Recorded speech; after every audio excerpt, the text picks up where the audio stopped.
Welcome back to Darkness Travels. Hey, I got some really good news. I have a new release coming out on March 7th for all of you. So, that is really good news. It's called Stolen Seed. It's a work of fiction, adult fiction, not recommended for anyone under the age of 18. And it's going to be a pretty good travel read. So, if you want to pick that up on your travels, I'm going to leave a pre-order link for the ebook. It will be in paperback as well. So I am going to today work on giving an oil change to the generator and to the engine. I will not film the engine. Everyone knows about engine oil. They could take it in. I wanted to save, $100, 200 between the two of them, and I ended up buying the oil and the filters at O'Reilly's. That's where I go, or Advanced Auto. I went to O'Reilly's in this case. So come along and check that out. I think this just loosens up, right? One way or the other. There, it's coming. Oh, okay. All right, looks like the oil is done draining in here. Now what we got to do is get that filter out. So I bought these handy dandy things, and I'm gonna get up in there and take that out. Hopefully the gasket comes out with it, and then we'll put our new 2 quarts of 5W30 in there. This is at 456 hours, and they recommend an oil change every 150 hours. That's the filter. You don't have much room. That's why I bought these skinny ones here. And I already loosened it up, but then you just take it out like that. That's the replacement filter. I'm using Wicks. And this is the number if anyone you want to know. This is for from O'Reilly's.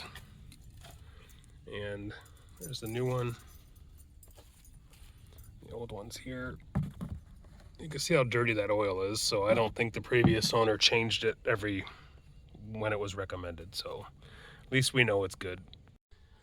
All right, I'm just gonna add 2 quarts to it. Got that tight, put a little bit of oil around the filter gasket before I hand tightened it, and then I tightened it the rest with the oil change pliers. Put the oil in, and then we could start her up. Rookie mistake. I left that open. Close that before you put your new oil in.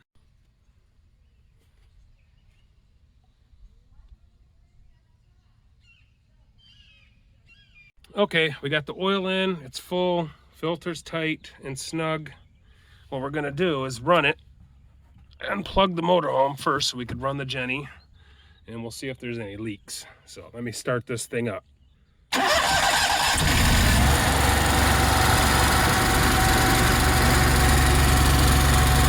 All right, that concludes the oil change for my Cummins Onan RV 5500. So we've been down here in Florida for a good 5 months. We're heading back in March. But when we bought this mothership in November, I think it was, or December, one of those months, it's all a big blur to me. But the first thing we had problems with were the HWH leveling system. We had 3 relays and a ground go bad. We had to spend $400 on that to get those fixed. A few weeks later, I went to test the jacks, put them up and put them down because we wanted to use them. And one of the O-rings on the driver's side, rear, busted. So I had to get that rebuilt. That was a $900 expense down the tubes. We bought brand new headlights for it, replaced all the bulbs on the brake and tail lights, reverse lights, all of that, put a new plug on the tow dolly. We had a panel come loose on a rear basement door that we have to fix. And that's about it right now, but we feel like it's pretty road ready. I'm gonna look at the Suburban furnace in a video. And that is it for this video. Thanks for coming back. Make sure if you're not a subscriber to subscribe below. I have a lot of DIYs. The mothership needs some loving is the playlist for it. Subscribe, press the alert button. I don't get many viewers on this channel, but hey, you might just find something of interest, especially when we start traveling. Thanks for stopping by. I appreciate each and every one of you. Your support with my writing, your support watching these videos is greatly appreciated, and I couldn't do it and wouldn't do it without you. See you soon.